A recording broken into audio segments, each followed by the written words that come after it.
Asalaamu calaykum. Maanta muuqaalkeena waxa uu hadli doonaa filim lagu magacaabo Power Rangers waxa uuna soo baxay sanadkii 2017. Filimkani waa filim robot ah oo cabsi iyo argagax leh. Haddaba ila soco iskana taxadar. Filimkani dhab ahaantii aad ayuu uga yaabadan yahay filimada kale. Sheekadu waxa ay ku bilaabatay baabi'inta ugu dambeysay ee markabka hawada sare.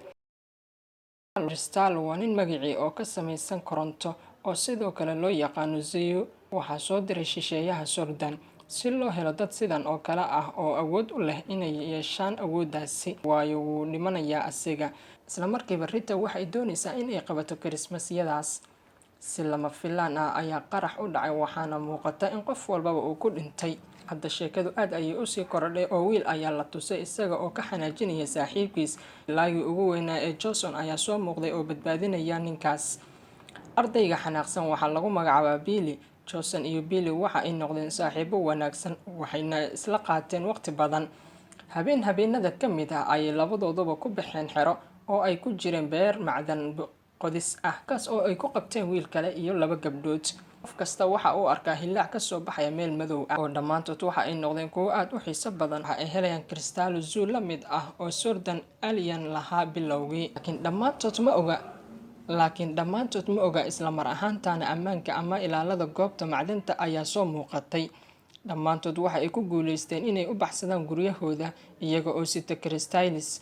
Dhanka kale waxaan aragnaa qaar ka mid ah kalluumaystayaashii waxayna sidoo kale soo qabteen meydka qof dumar ah oo ay weheliyaan kalluunka.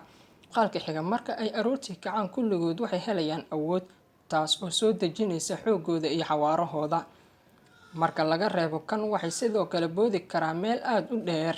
Nimankani waxa ay u walwalayaan dhacdadan ku dhacday ayaga waxa ayna go'aansadeen in ay ku noqdaan isla goobtii mar kale. Kalluumaysatadu waxa ay ka cabsanayaan booliska. Sidoo kale boolisku waxa ay baarayaan meydka Rita oo dib u soo noolaatay. Hadda nimankani waxa ay sahminayaan awoodooda waxa ayna bilaabeen qaar ka mid ah tababarada asaasiga ah. Kadib waxa ay fuuleen spaceship wayna wada yaaban yihiin.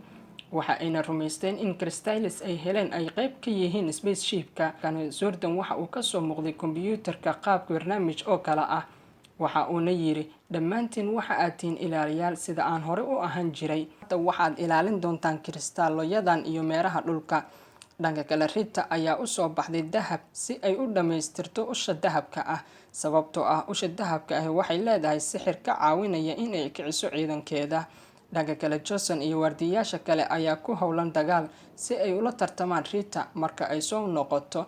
Hadda Rita waxa ay soo gashay dukaanka dahabka ayna soo qaadatay xoogaa dahab ah oo ka caawinaya in ay samaysato usha dahabka ah.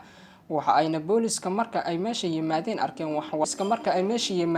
wax walba dumisay oo ay dishay qof kasta. Waxa ay ku kulmeen spaceship for Morphin.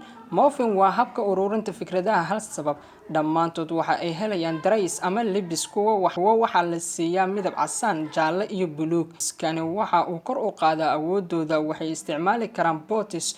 Muuqaalkan Rita waxa ay kicisay ciidankeeda waxa ayna samaysatay robot weyn oo dahab ah. Hadda ilaalada korontada ayaa ku soo wajahan halkaasi waxa ay aad ula dagaalami doonaan iyaga. Dahabkii lagu sameeyay robot ayaa ku soo dhawaaday magaalada. Hadda ilaaliyaasha korontada waxa ay isku darayaan dhammaan bootiyadooda iyo in la dhiso robot weyn oo leh awood weyn. Dhammaantood si fiican bay u dagaalameen oo waxa ay jibiyeen Rita iyo robotka wadajirka ah waxayna dileen dhammaan ciidankeeda. Magaalada ayaa laga ilaaliyay khasaare naxdin leh. Intaa kadib Power Rangers ayaa ballan qaaday inay badbaadinayaan adduunka mustaqbalka fog. Fadlan like, share and subscribe haddii aad ka heshay muuqaalkeena.